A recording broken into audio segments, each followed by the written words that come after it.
हर हर महादेव। आप सभी का दिन मंगलमय और शुभ रहे। आइए जानते हैं शिव पुराण में शिवलिंग की संख्या के बारे में। सूत जी बोले, हे महर्षियों, पार्थिव लिंगों की संख्या कामना के अनुसार बताई गई है। जो विद्यार्थी है वे 1000 पार्थिव लिंगों का पूजन करे। धन प्राप्त करने के इच्छुक व्यक्ति 500 पार्थिव लिंगों का निर्माण कर उनका पूजन करें। पुत्र प्राप्ति के लिए 1500 पार्थिव लिंगों का पूजन करें। वस्त्रों को प्राप्त करने वाला इच्छुक 500 पार्थिव लिंगों का पूजन करे। मोक्ष चाहने वाला व्यक्ति 1 करोड़ भूमि का इच्छुक व्यक्ति 1000, दया प्राप्त करने का इच्छुक व्यक्ति 3000 और तीर्थों की कामना करने वाला व्यक्ति को 2000 पार्थिव लिंगों का पूजन करना चाहिए। पार्थिव लिंगों की पूजा करोड़ों यज्ञों का फल देने वाला है। जिस व्यक्ति का समय शिवलिंग की पूजा किए बिना व्यतीत होता है वह दुरात्मा माना जाता है। शिवलिंग का पूजन करने से संपूर्ण स्थावर जगम पूजित हो जाते हैं। इस संसार रूपी सागर से तरने का इससे सुंदर कोई दूसरा उपाय नहीं है। भस्म के अभाव में मिट्टी का त्रिपुंड धारण करके पूजन करना चाहिए। रुद्राक्ष की माला तथा बेल पत्तर के बिना पूजन न करें।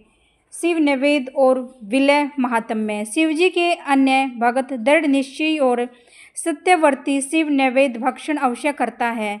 शिवजी के नैवेद्य को पाकर तो पाप दूर भाग जाते हैं। शिव नैवेद्य को खाने भक्षण करने पर अनेकों पुण्य प्राप्त होते हैं। उसे अरबों खरबों यज्ञ से भी अधिक शिव सायुज्य की प्राप्ति होती है। जिस घर में शिव नैवेद्य का प्रचार होता रहता है उसका सारा घर ही पवित्र हो जाता है। इसलिए शिव नैवेद्य को देखकर खुशी खुशी उसे भक्षण करें। शिव नैवेद्य को ग्रहण करने से ब्रह्म हत्यारा भी मुक्ति पा जाता है। वोण लिंग, लोहे लिंग, सिद्ध लिंग और शिव भूलिंग में तथा समस्त प्रतिमाओं में चांडाल का अधिकार नहीं है।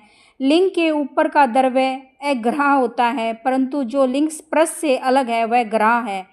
अब विल्व पत्थर का महात्म्य सुनिए। हे मुनियों, ये विल्व महादेव जी का ही स्वरूप है। संसार के समस्त पवित्र तीर्थ विल्व में ही निवास करते हैं।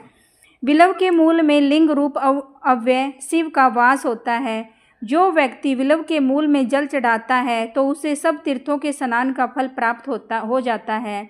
जो व्यक्ति विल्व के मूल की गंध पुष्प आदि से पूजन करता है वह शिवलोक को प्राप्त करता है। शिवलिंग पर दीपक जलाने वाला व्यक्ति सभी पापों से छुटकारा ज्ञानवान बन जाता है।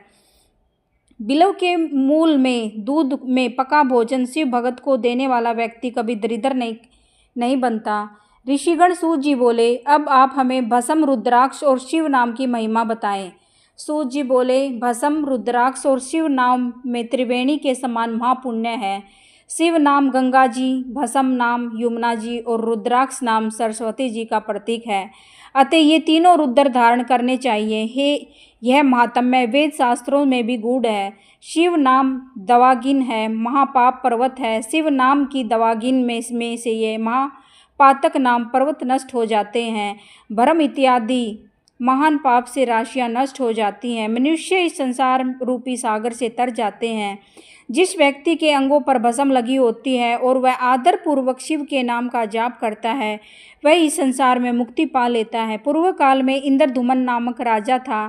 एक ब्राह्मण दंपत्ति थे जो महापापी थे। इन दोनों को शिव नाम की महिमा द्वारा सद्गति प्राप्त हुई।